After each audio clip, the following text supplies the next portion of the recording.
Fellows podcast. My name is Caleb, and today I'm joined once again by doctors Scott Keith and Adam Francisco.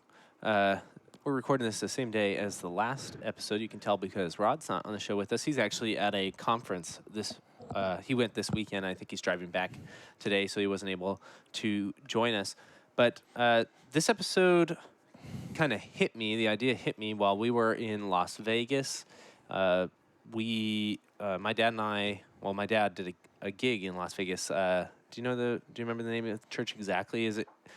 Okay, so we were just at Faith Community Lutheran Church in Las Vegas, Nevada. We had a great time, great hosts there. But you did conversation. It was a mixed one. So in the last couple of years, you've gone and done, I don't know the number. It's probably over 50, 60 times you've gone to churches and done the Being Dad shtick / book. Yeah. There, and you cover you basically give a 1 to 2 hour rundown of the content in the book. And recently more on because it's been coming up a lot in culture, just sort of an in between thing on sort of what masculinity and mentorship and fatherhood. And now you have a book. It's an edited volume coming out in a couple weeks, called Where Two or Three Are Gathered. It'll probably be out by the time the show drops. Yeah, because we record early so far ahead of time. But I'll put the purchase link there. And in that book, you're dealing with the importance of friendship in the Christian life, particularly male friendship. And that's not intentionally to leave the ladies out or something like that. But it's actually because you're identifying a need within society and within the church in general that seems to be that men feel very lonely and alone. And we did a little bit of this in Norway. We did some episodes and some conversation on friendship in Norway. But with the book topics, you tend to go speaking to more and more churches about this issue. And when I travel with you and I watch you give these talks, they're always very good. But the questions, I could almost... it's like when you guys are talking about apologetics and you know exactly what questions the people in the congregation are going to ask you after you sort of give the talk or why they want you there. I can guess the same thing when you go and give these talks, and I'm sure you can too. And one of the largest ones is your books tend not to have a what-to-do list in them. And I think that's for a very good reason, because a lot of Christian publications, that's all they are, right? They're just lists of how to be a better, stronger man, right? Or be a Christian man, big 10-point list on the things you need to change in your life to make that happen. But because you do the exact... I'd sell more books if I gave a list. You would sell more books if you gave a list. But because you don't do that, and for very particular reasons, when you give the talks, the first question always is, well, what can I do? Yeah. And a lot of it is you, I think, in some ways, begging people to have creative solutions based on the information that you give them both in the talk and in the book, to apply it more personally, the more universally onto people. I think in a sort of a benefit of the doubt way to people, that this may inspire them to make even small changes within the way that they just do things at home with their kids or something like that. A lot of it has been always... So again, this really did start with Being Dad, because for the listeners who've read it, they'll know that the chapters are broken down kind of like this. Like, you have the idea of being dad, then there's also the chapter on being married, there's a chapter on sort of how important mentorship is, and if you don't have, and friendship and that type of thing. So I've been giving variations of this friendship talk, or there's a chapter on masculinity and being dad, masculinity talk, and fatherhood talk for 4-ish years now. And one of the reasons I don't do lists is I just don't think I have all the answers. And which sounds weird from a guy that's written a book on fatherhood and then edited a volume on masculinity and edited a volume on friendship. I don't think I have all the answers. At best, my research and time spent even just thinking about these things has maybe given me some insights. And maybe even better than that is through the time spent, I've heard a lot of stories. And I think those stories are very helpful because they're pictures of what people have done, usually without even knowing that they're doing it. can I share the personal benefit of this Sure. for me? So I think one of the ways in which this is underestimated and great, and I think I have a little more insight to, is listeners probably don't understand just the, as far as two grown adult children to a father, the insane amount of time you and I spend together. Like Yeah, compared it's a lot of time. like, I, I don't say that badly. I love no, it. I like spending time with you Yeah. too. But there are less hours in a week that we spend apart than we spend together. Yeah, that's probably true. Okay. So, which I think is fantastic. But one of the things that you could guess causes a tension at times, and it has, is that I am now raising my own children, and you are actually not that far off from child raising age I need or to pour time more period. whiskey as you talk about this. Go Yeah. ahead. So, and one of the things that I find that's great is there are certain things that I have done with my children that are different than what you did. Sometimes intentional, sometimes my laziness, sometimes not thinking about it, all these different things. But one of the things is that you don't even bring the list mentality into how I should raise my own kids, even though you are around my kids a lot and you are with me a lot. There's a great amount of freedom there, and you still apply some of these when we have conversations about my kids or some of the things that we're struggling with behavior-wise or whatever with them. There's still this immense amount of freedom that lets when the conversations happen, you say, hey, these are the sort of the outcomes I was always shooting for with you guys. Whether or not A, B, or C actually works with every child or not doesn't matter. You could be getting in the way of this outcome via, I don't know, counting down or whatever it is. Yeah. And not, by you not saying, well, this is exactly how I raise you, Autumn and Josh, and that's how you need to be raising Esther and Emerson, which is something you could easily do by daily watching me struggle with my own kids. You've not done that, and it's one of those things that's actually quite freeing because it Well, he makes probably me, trusts you. yeah. There's some trust there, but it also feels like he genuinely Maybe. believes you could have this same great relationship I feel like I have with him via different by not copying and pasting everything. he Oh, did for with us. sure. And that, like, to me, that's so much better than some of these authors or even other podcast hosts or radio shows that I've listened to where it's just like, if you're not doing this with your kids, you know, Yeah. they're gonna Or if you're not doing this to make friends, or if Yeah. you're not doing this, you're not showing that you're a masculine man, or if you practice or don't practice this form of birth control, or if you do or don't do this type of exercise, or if you whatever, it's like this. All of this stuff takes different forms, but at the end of the day, if there's a goal in mind, right? The goal of every Christian parent, I think, one of the huge goals of every Christian parent is to raise children who are Christians when they're grown. Yeah. And that they're Christians when they're grown because this is what they want for their life. This is what they want for their family. This is this faith that you tried to teach them is a part of them now. I'd say the same thing with the masculinity conversation. It's not about physical prowess or power, even though that can be part of it. But for my boys, to want them to grow up to want to be honorable men, good men, men that people look at and say, that's a man, that's an honorable person in there. And I think the same thing with friendship. Like I think it's valuable for us men to have friends, and it's in a way, I won't call it necessary, because I'll stick with C.S. Lewis's sort of caution on calling it necessary. He says it's not necessary. It's not like breathing, right? You could live your entire life without having a friend.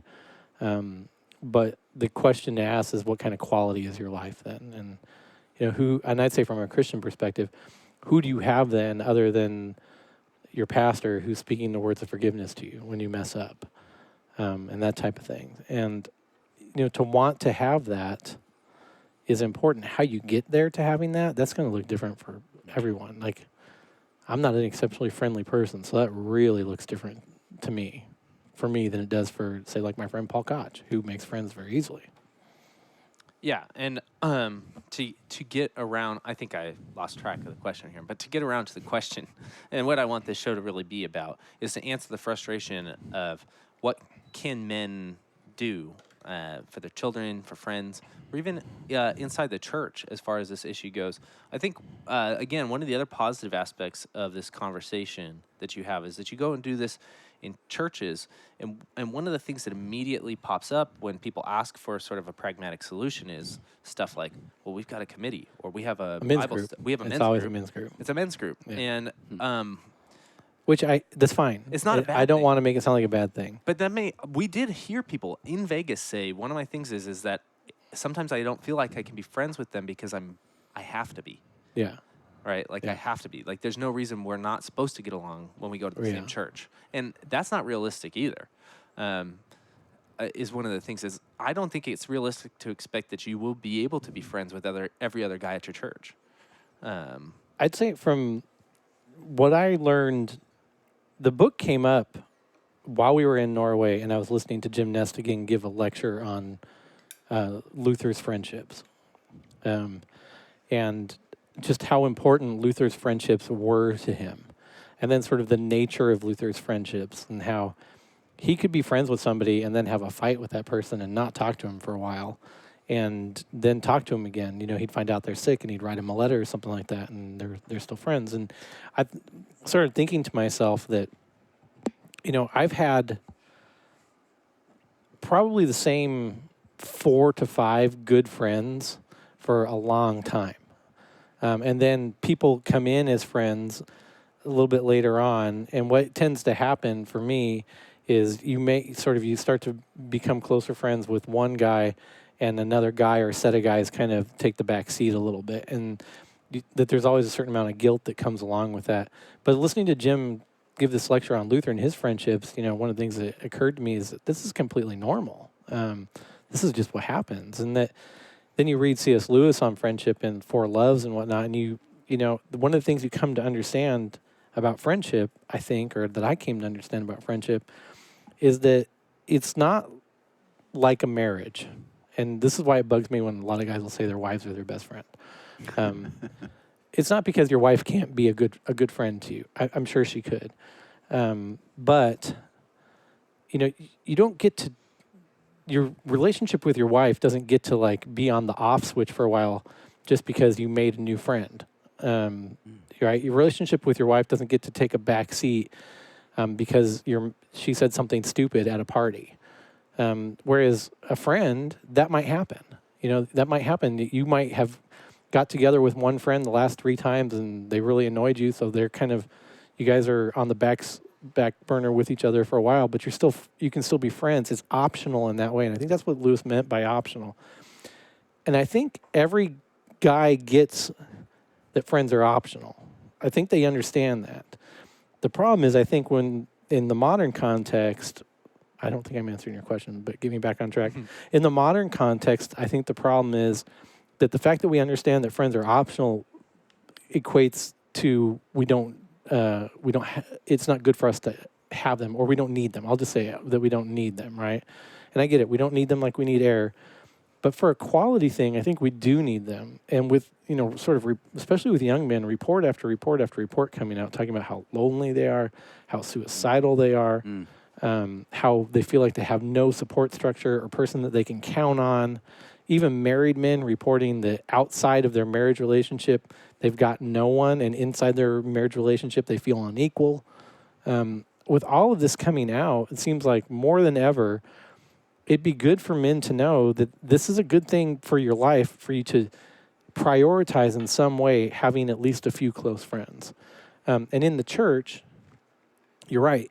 It happened with being dad, it happened with the masculinity stuff, and it's happening now with the friendship stuff. The minute you say that, the question comes up, well, Dr. Keith, what specifically would you have us do? And I'm like, Yeah. Whatever you want. Yeah. Yeah. And my answer to that is typically my hope is to convince you that this is important.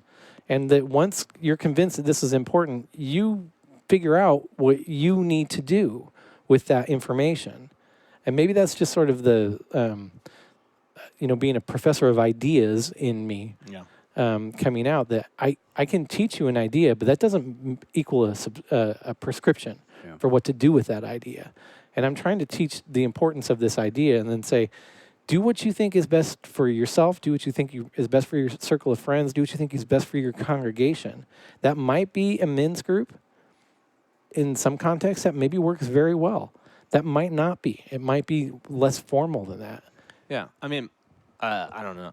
This may get off the rails a little bit. I hope not. But one of the things I've seen is, and again, this is anecdotal because it's limited to my experience, and I think that's broader in this room because of the travel you guys do. So you get to go see some more examples than just inside your church. But one of the things I notice is. Particularly, and when we were in Vegas, I noticed this too. A lot of the older men said they did have friends, or that they can at least remember having friends in church for a long time, outside of church. Some of this was related to service in the military, and then keeping in contact. Out of that, that's sort of maybe not as common for younger generations now too. But I see like less. High risk, high reward situations for young men within the church. So even like less leadership. Like it seems to me that there are a disproportionate amount of people under the age of 60 on elder boards, for instance, or on church boards who have to make decisions together or would have anything to discuss outside of small talk at a men's group or something like that, where it's sort of, they haven't been given the option to sort of move into that spot where there's some co-decision making and risk reward situation to even be had for them within the church. Like I've been in situations. This wasn't in the church. This was actually at a neighbor. I don't have a homeowners association in my neighborhood, but there's an association of homeowners that meet. And I went when if you drive around the neighborhood, it's clear that it's not a homeowners association. Yeah. But when I bought my house, I was a little enthusiastic. I'm like, I'm going to go check this out. Get on the board. See what the deal is. Get on the board. I thought that once too. It was really disheartening because at first it was the only person probably under 60 who even showed up. Yeah. And a lot of people were like, oh, are you coming because your parents own a home in the area? I'm like, no, I bought a house here. But besides the point, I went for several of these meetings in a row, and the most helpful, after sort of weeks and months of showing up, the most helpful thing anybody could think of me to contribute to was to help change a light bulb in a high place, because I would be the most stable person to get on the ladder. Because your back wasn't out yet. Okay, and this was quite frustrating to me, and this actually happened. This has happened in various churches I went to and talked to people too, in Big Bear even, where I got talking to a pastor, telling them I study theology, and I got well, that's nice. I know a lot. If you have any questions, you can always come and ask me. Not like, oh, I'd love to talk with you about that. Just sort of like well, you're young. And that's kind of weird because it felt like, well, I'm not going to be able to do anything here anyways. And that's what it felt like at that homeowners association too. I stopped going. Why? Nobody wanted to listen to me at any of the meetings. Nobody wanted any input. I was good for getting on ladders. That was it. And it's kind of, I don't know. That limited any friends I could make in that neighborhood area, I guess.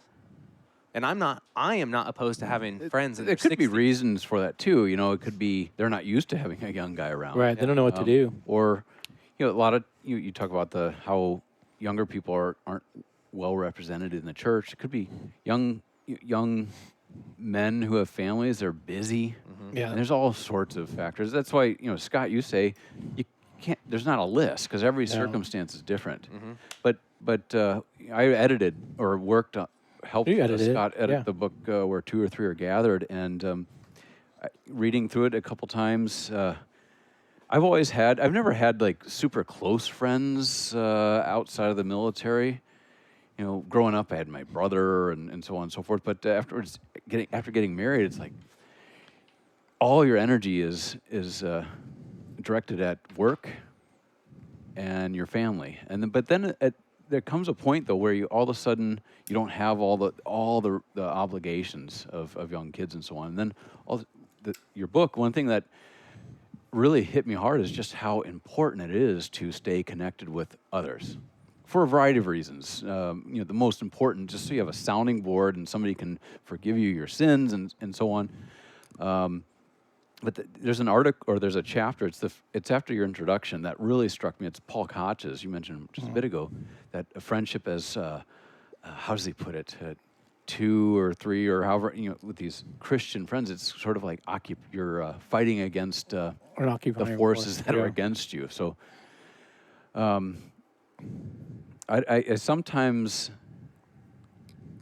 to be honest, think, you can push this, like with lists, you don't want to push friendship on people. You got to do these sorts of things. It does happen, to use your word from last episode, organically.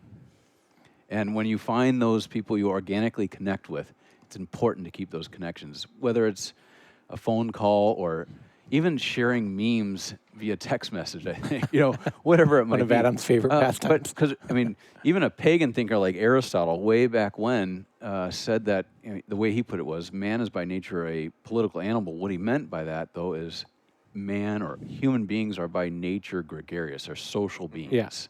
And for them to really live the good life, a life where you're flourishing, that's not just economic talk. That's social talk. Yeah. You need a sounding board, lest you find yourself in what our friends from the old Virgin in the Wasteland would call an echo chamber. Yeah. Where you're living kind of an idiosyncratic life. Yeah. Friends help cool you off, balance you out. And I would add also, thinking as kind of an apologist, maybe as a person who's an evangelical stripe, it's important to have friends outside of your little theological community too. Or even sometimes outside of your own faith. Absolutely. Yeah. You'd be amazed.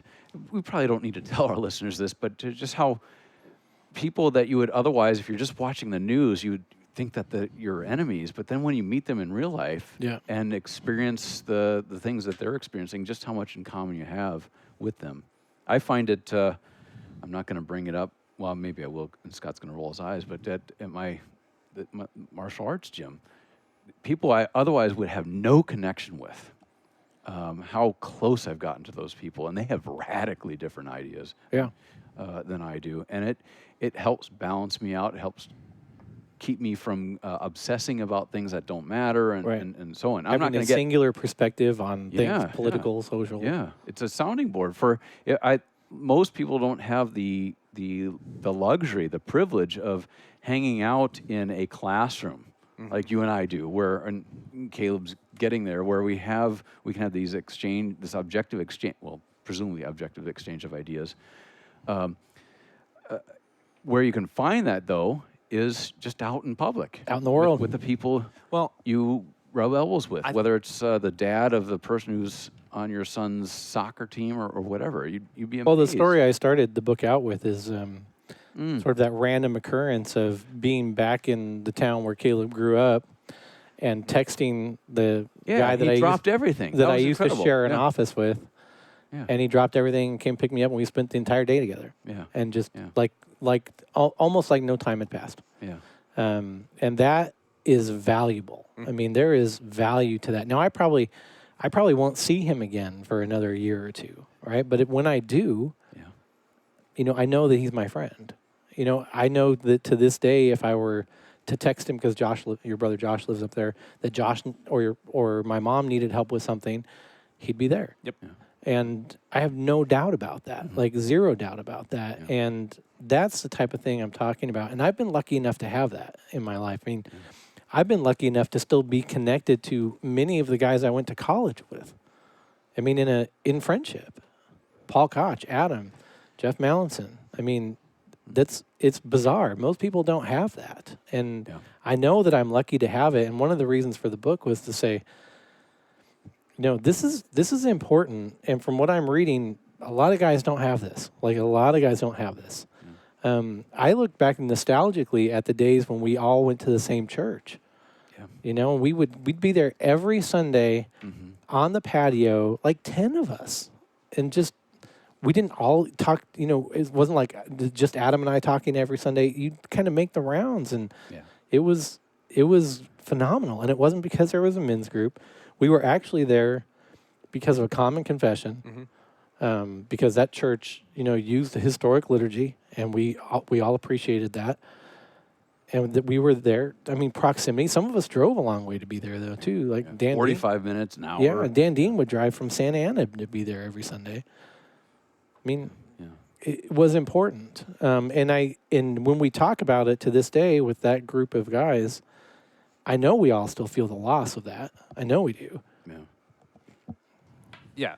I think some of this comes to, and you said it's easy to find, well, easier maybe even to find people out in the world. And I wonder if that's because you're allowed to disagree on certain things or be crass or have some freedom that we're afraid of. Well, I'm never crass in the church. There's Like you even freedom. mentioned, like texting memes to each other, something like that. That's something that could be quite delicate as the humor, the spectrum of humor. Can, But there's can a range thing. from dark I don't to, know if it's male friendship or there's something about male friendship where you recognize that your friend might be a little goofy. Yeah.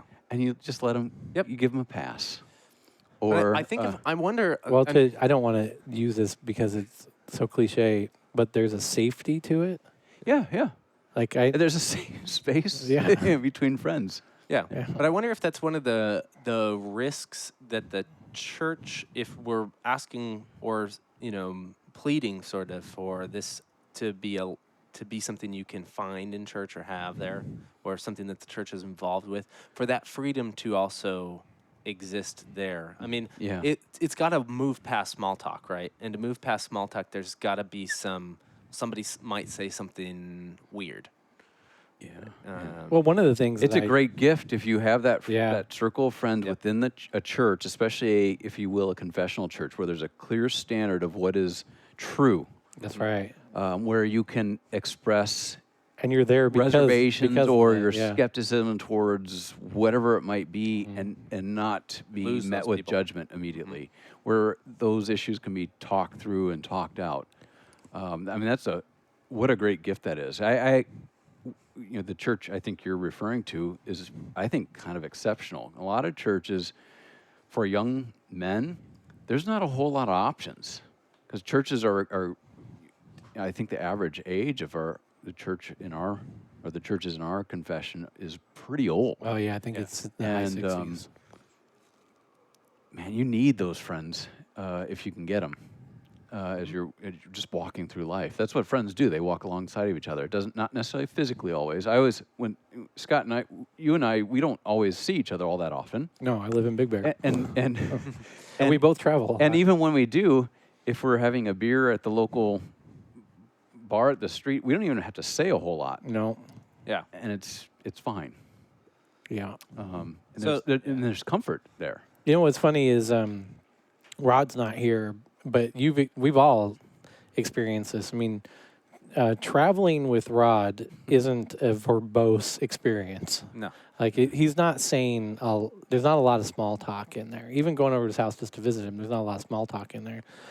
But it's when you're doing it, it's okay, because you know that if you have anything to talk about, you can talk about anything, right? And you know that that's always open. And one of the things, so the men who come to these talks are always, on average, older than me by 15 years. Yeah, with a handful of guys your age or maybe slightly younger. Yeah, which means that they're all, then 40 years older than you, Caleb. And one of the things I try to focus on is saying, this is probably where I get the closest to that you ought to do something, is looking at these older guys and saying, you have a lot to offer these younger guys.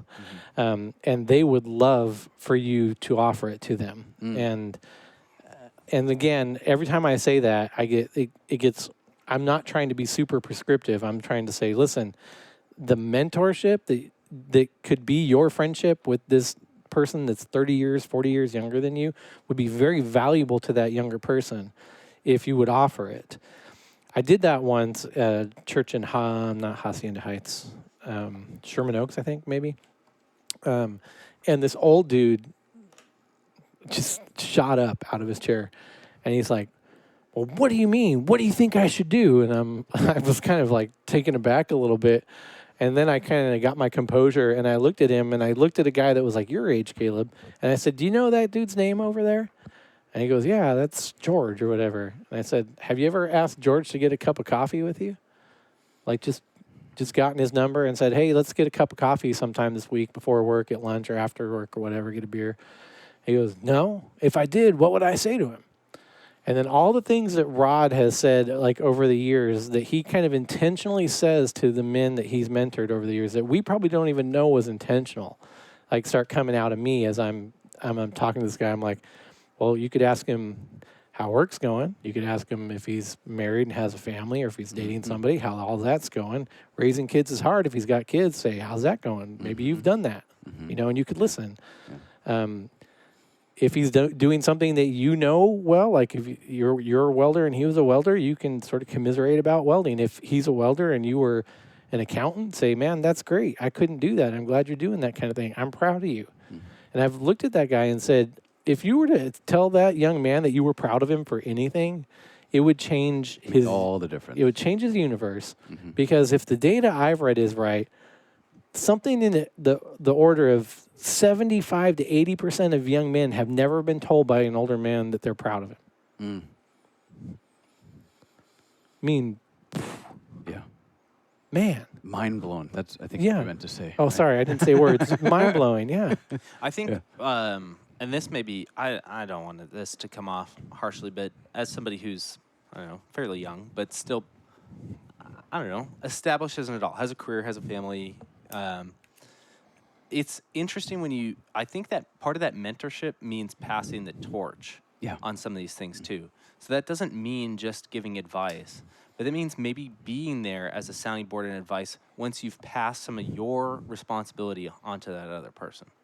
Does that make sense? So it means like makes a whole lot of sense. Retire, like figuratively retiring from certain things and asking the young guy, do you want to do this? Well, we're actually having, I don't think anybody there listens to this, so this is probably safe.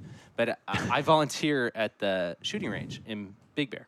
And one of the problems we're having right now is that the people primarily in charge of it are, retirement age, have been retired for several years, and have a lot of responsibility at this. In many ways, too much. It's a lot. It's a heavy burden, but don't know how to talk about it. But have never asked any of the younger guys, "Can I teach you how to do this? Can I teach you how to do this?"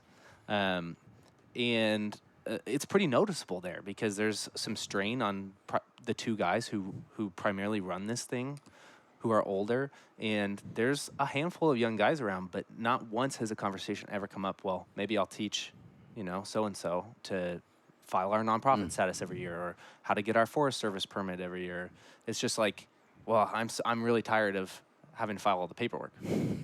There's a couple of us standing here who you might need to teach to do that, and I can think the same thing for churches and things like that. Yeah, well, gosh, I think that'd make a big difference. I could say it would make a big difference for me personally. I have every single time I've gone to, and I've visited several churches recently with my family. If I'm tell somebody that I am interested in theology, I do theology, every time it's, why aren't you a pastor? And I can only feel about that for other guys. That sort of discourages the serious study of theology and conversation of theology for men in the church who aren't the pastor at that church. Well, look at the guy that hosted us in Norway, Jarle Blindheim. Yeah. Is that, you say that correctly? I think that's, yeah.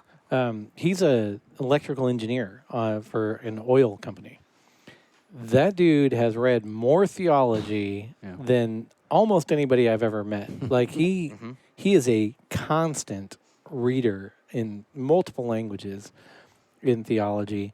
And what if the answer every time Jarle had a thought or a question or something to talk about theologically was, well, Jarle, why did you waste your time being an electrical engineer for a Norwegian oil company and making your country, the revenue for your country and for your family and supporting your family? Why didn't you become a pastor?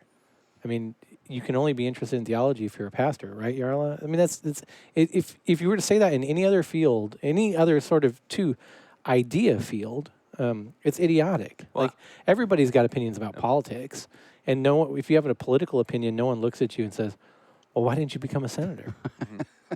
And I think it actually limits one of those serious conversations, not small talk conversations, that's supposed to happen at church, which people could rally around and become friends over long. I mean, this is one of the Well, things we maybe talk that's about. maybe that's the mutual consolation and conversation Yeah. of the brethren. Maybe the mutual consolation of the brethren is not limited to people who want to become pastors. Yeah. And I think that's part of it. I think that's part of the catechesis. This whole situation is, I mean, again, a lot of men's groups are sitting there and getting a Bible study given to you.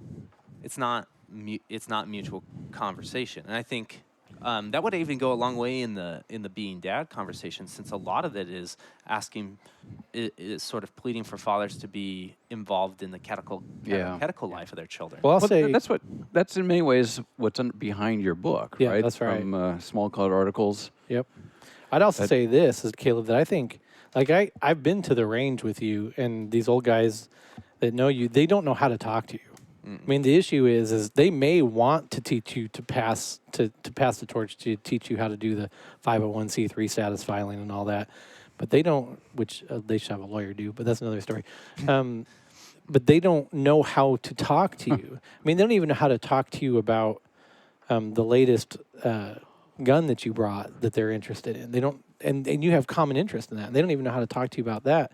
I think one of the things that we're facing is that we're working on generation after generation of absentee fatherhood and bad fathering, and guys were never taught how to, from a young old person, their dad, to a young person perspective, how to talk to a younger man. And so this idea of, and then the younger men, once they grow up and they're not children anymore, they have that same issue. They had no father there to teach them how to do that with another man, of adult age. And it's perpetual. And so to me, these things really are compounded. It's like, we need to stop looking down on fathers in society, on men in society, and in male friendship in society. We need to promote these things. If we're really worried about society, and if we're really worried about the church and children staying in the church, we need to worry about this. We need to think about this. Believe it or not, I think even just the prioritizing it mentally will do a lot. It'll do a lot about how we speak about it, how we engage each other with it, without ever saying, do this program or that program. Do a program. If you think a program will help, do a program. I even said in Las Vegas, because I used to go to the Friday morning men's Bible study when we were in Carson City. Not because the Bible study was any good. It was usually quite bad.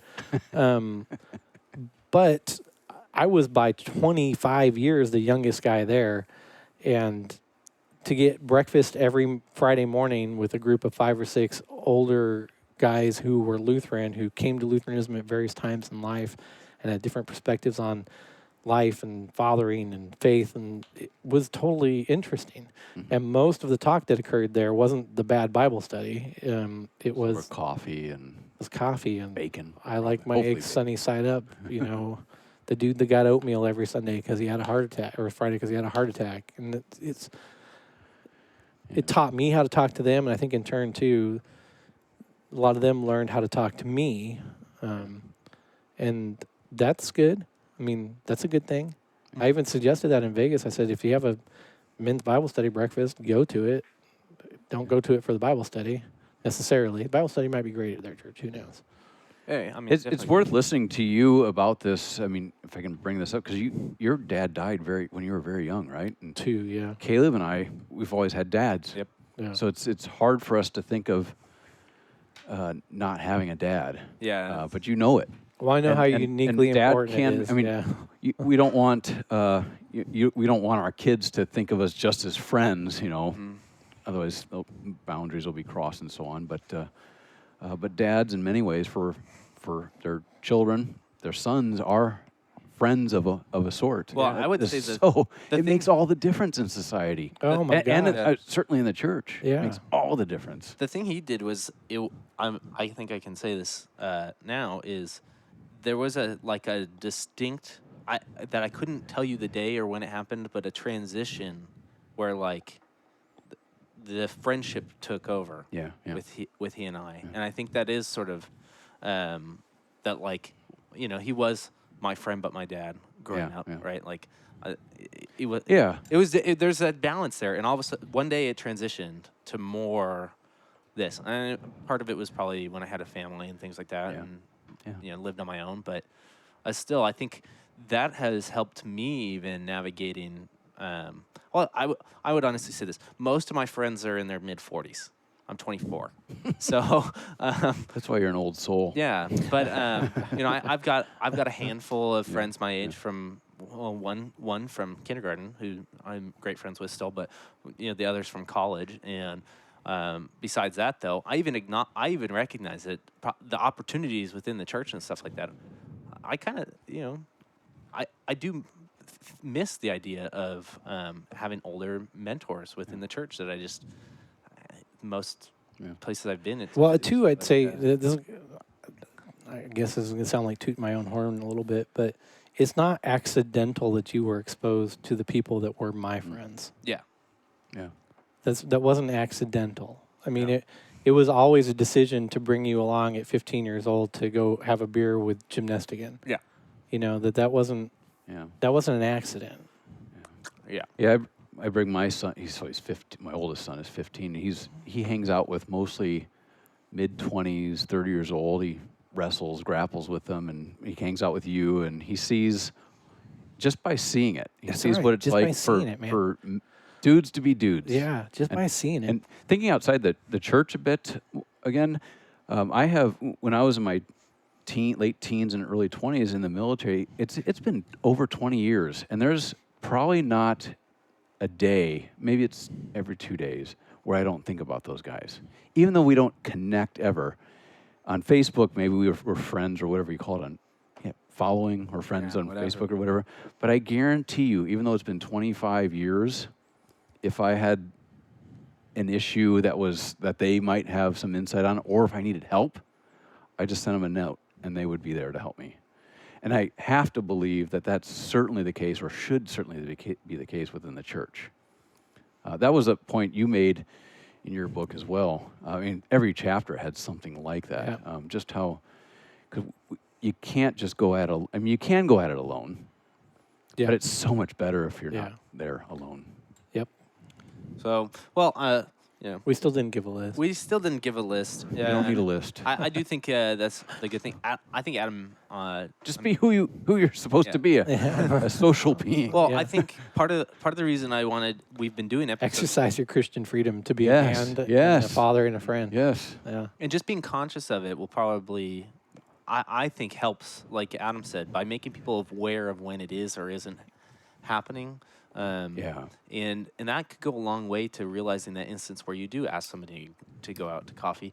And I guess I would say the reverse of with you saying that too, and this kind of hit me, to the young guys, realizing that a lot of these older guys weren't taught how to talk to you.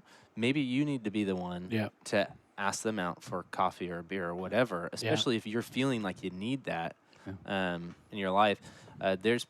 There's some mutual awkwardness there that probably just takes one person being brave enough to do one thing. Yeah. And I don't know. Well, thanks for doing this episode, guys. I hope it was helpful. Caleb, I don't know when this is going to air, if it's this Tuesday or next Tuesday. If it's this Tuesday, I'll be doing the retreat at Camp Arcadia on this.